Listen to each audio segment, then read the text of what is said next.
sebelum NU. Pernah dengar nggak Qonun Asasi? Pernah. Apa itu Qonun Asasi? Qonun Asasi itu asas berdirinya NU. Asas berdirinya NU tahun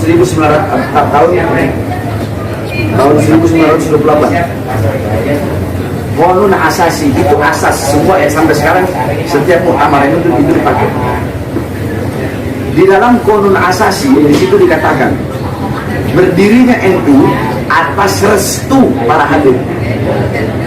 Habib siapa? Satu, Habib Abdullah bin Ali Al-Haddad, gurunya Kiai Khalil Bangkalan. Kiai Khalil Bangkalan gurunya pendiri NU, Hasyim Asy'ari. Dua, Habib Abu Bakar bin Husain As-Segaf, Bangil. Tiga, Habib Husain Al-Haddad, Jombang. Empat, Habib Abu Bakar bin Muhammad As-Segaf, Gresik. Lima, Habib Ahmad bin Abdullah As-Segaf. Jadi Kiai Hasyim Asy'ari beliau itu nggak asal, nggak usuk-usuk langsung mendiri itu, enggak. Pergi sowan ke para habaib. Sampai-sampai dijelasin di sini nih di Qonun Asasi. Beliau Kiai Hasyim Asy'ari membawa perkataannya Habib Ahmad bin Abdullah As-Segaf. Qala, prinsip dasar, yakni prinsip dasar Qonun Asasi itu prinsip dasarnya NU. Diletakkan sama Kiai Hasyim Asy'ari. Qala Sayyid Ahmad bin Abdullah As-Segaf rahimahullah ta'ala, inna harrabita qad sata'at bi sya'nabiha wa istama'at dawairah fa'ina tadhabuna alai fa'ina tadhabuna anha ayyuhal mu'arridun kunu minas sabiqina awalan. Kata Habib Ahmad bin Abdullah Al-Haddad, kata Habib Ahmad As-Segaf, yakni inna harrabita, yakni perhimpunan ini, maksudnya NU ini, kata beliau, ya, inna harrabita qad sata'at basyahiriha, telah tampak tanda-tanda yang menggembirakan dengan adanya NU ini. Wa istama'at dawairaha, bangunan-bangunannya itu sudah tampak berdiri. Fa'ina tadhabun, maka kemana kalian itu akan pergi wahai umat? Fa'ina tadhabun, maka kemana kalian akan pergi? Itu ada dalam Qonun Asasi diletakkan. Jadi NU dan habaib itu tidak akan pernah bisa dipisahkan. Bahkan di sini Kiai Hasyim Asy'ari itu beliau dijelaskan salah satu daripada ulama pada waktu itu yang dimana beliau sangat mengagumi daripada karya-karya Al-Habib Abdullah bin Ali Al-Haddad. Contoh,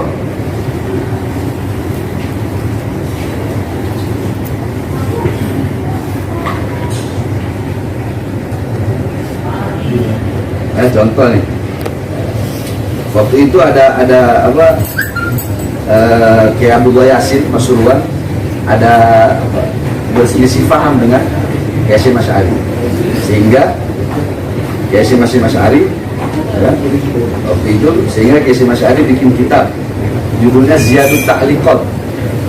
Judul kitabnya Ziyadut Ta'liqat. Di situ beliau bilang wa minha anna qaul Syekh fa ya rabbi 'allimna bi lutfika waqfina ila akhir al-abyat ya, al-thalatha masruqat min qasidatil Qutbil Gauth Al-Habib Abdullah bin Al-Haddad fi Duri Mandum.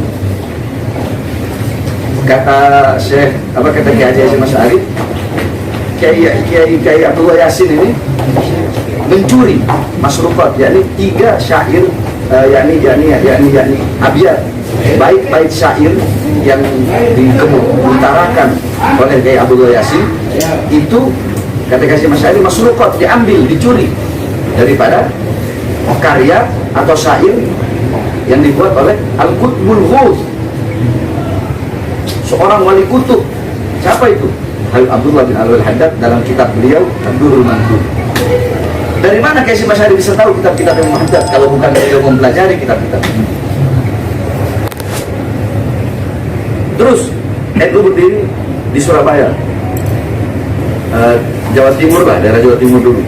Itu ketika NU mau ke Jakarta, nggak bisa langsung tahu-tahu masuk Jakarta aja. Karena Jakarta ketika itu wilayah Habib Ali bin Abdurrahman Al-Habsyi Kuitang, yang merupakan gurunya Soekarno. Besok yang menentukan hari kemerdekaan Indonesia itu Habib Ali Kuitang. Tentukan hari kemerdekaan, ya, tentukan hari kemerdekaan, yang menentukan itu Habib Ali bin Abdurrahman Al-Habsyi Kuitang. Makanya kita buka coba. Soekarno besok 17 Agustus 16 malamnya itu Soekarno ada di Kuitang, nginep di rumah Habib Ali. Makanya ketika memproklamirkan kan agak telat di koran-koran Belanda. Telat ketika memproklamirkan kemerdekaan. Kenapa? Karena Soekarno tidur di rumah Habib Ali Kuitang. Dan Habib Ali Kuitang yang menentukan tanggalnya, memproklamirkan, dan beliau yang pertama kali memerintahkan untuk semua Jakarta, mau kiainya, mau ustadznya, semua masyarakat Jakarta kibarkan bendera merah putih di depan rumah. Itulah yang menjadi tradisi sampai sekarang. Kenapa 17 Agustus kita kok nyebarin, kita kok ngibarkan bendera? Itu tidak terlepas dari jasa Habib Ali Kuitang.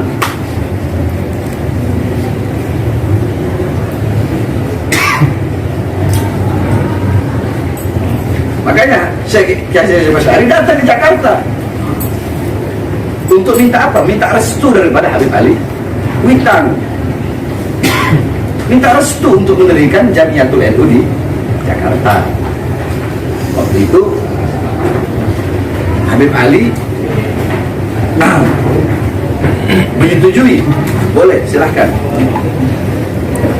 Tapi waktu Habib Ali mengutus muridnya pergi ke Jawa Timur, itu Habib Ali bilang cuma satu saja, tolong wanita-wanita yakni fatayat NU itu jilbabnya agak dibenerin.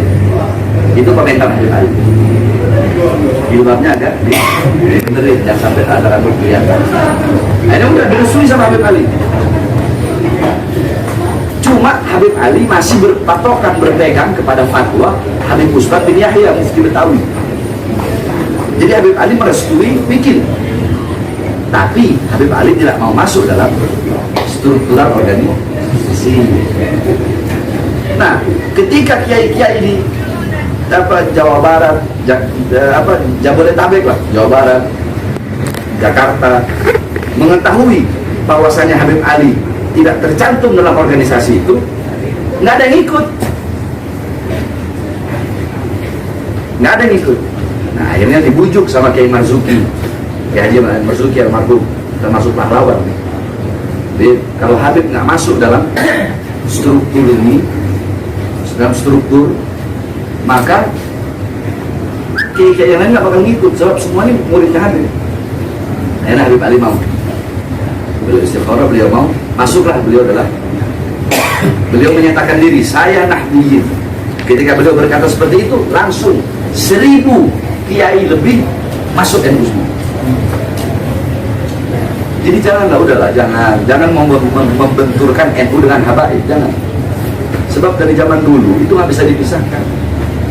NU mazhabnya Syafi'i. Imam Syafi'i belajar ke apa? Imam Maliki. Imam Maliki dan Imam Hanafi, beliau berdua belajar kepada Imam Ja'far As-Shadiq yang merupakan guru besar 4 mazhab. Imam Ja'far As-Shadiq kakeknya siapa? Kakeknya antum atau kakeknya anak? Parhabaib. Hah? Antum? Azan aja. Allahu Akbar, Allahu Akbar, terus Allahu Akbar, Allahu Akbar. Asyhadu an la ilaha illallah.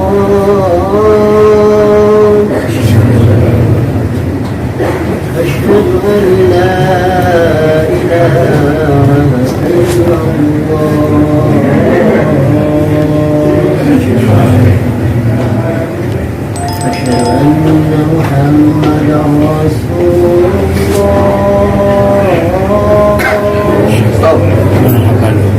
Asyhadu anna Muhammad Rasulullah. Artikan, aku bersaksi bahwasanya Nabi Muhammad adalah Nabi Muhammad. Ini andaikan antum salah satu kiai NU yang benci kepada para habaib, Anda ingin bertanya, ketika antum azan asyhadu anna Muhammad Rasulullah, Muhammad jaddak atau jaddi? Muhammad Rasulullah kakek ente atau kakek anak? Kalau ente berkata Rasulullah Muhammad kakek ente, faqad kadzabta, maka ente telah berdusta. Jaddak atau jaddi? Hah? Nah, iya, ini pertanyaan anak ke kiai-kiai yang ngaku NU, tapi sangat ingin memenjarakan anak. Pertanyaannya, kalau ente bilang Muhammad kakek anak, terus kenapa ente berani ingin memenjarakan seorang anak cucu yang kakeknya ente yakini sebagai Nabi ente?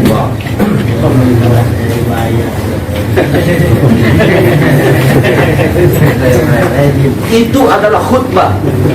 Itu khutbahnya anak punya kakek Al-Imam Ali Zainal Abidin di depan penduduk Kufah. Ketika itu Yazid udah mulai ketakutan karena Imam Ali Zainal Abidin ceramah apa? Man arafani faqad arafani, kata beliau. Siapa yang telah mengenal kami, maka sungguh dia telah mengenal kami.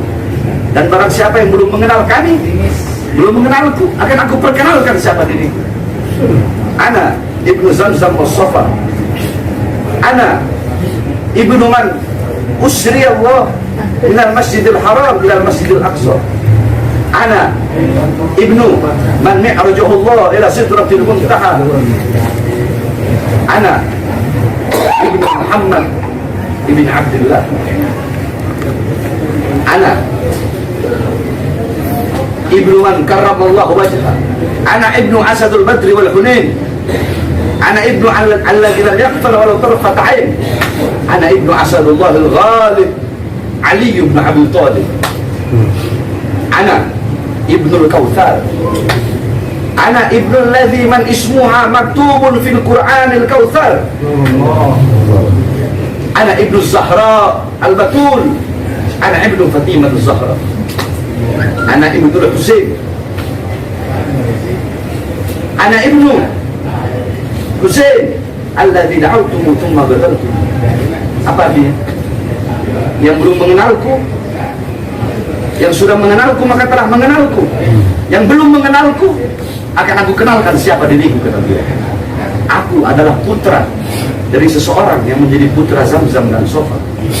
Aku putra seorang manusia yang dimana Allah perjalankan pada malam hari dari Masjidil Haram sampai Masjidil Aqsa. Aku putra dari seseorang yang Allah naikkan dari Masjidil Aqsa ke Sidratul Muntaha untuk berjumpa dengan Allah. Aku putra, kata beliau.